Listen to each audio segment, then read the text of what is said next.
നമസ്കാരം, വെട്ട ന്യൂസ് ക്യാപ്സുളിലേക്ക് സ്വാഗതം. മിത്ര ഡയമണ്ട്സ്, താഴെപ്പാലം, തിരൂർ.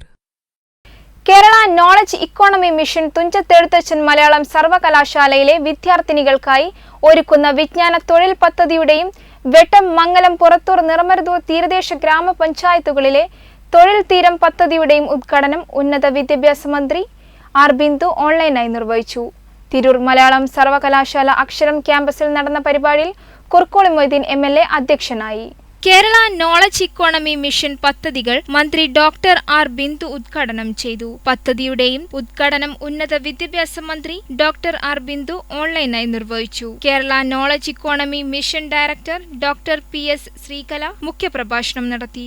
വെട്ടം ഗ്രാമപഞ്ചായത്ത് പ്രസിഡന്റ് നൌഷാദ് നെല്ലാഞ്ചേരി, പുറത്തൂർ ഗ്രാമപഞ്ചായത്ത് പ്രസിഡന്റ് CO ശ്രീനിവാസൻ, സർവകലാശാല vice chancellor doctor L Sushama, registrar doctor KM Bharathan, knowledge economy mission program manager Anna Mini തുടങ്ങിയവർ സംസാരിച്ചു. വെട്ടം ന്യൂസ്, മലപ്പുറം.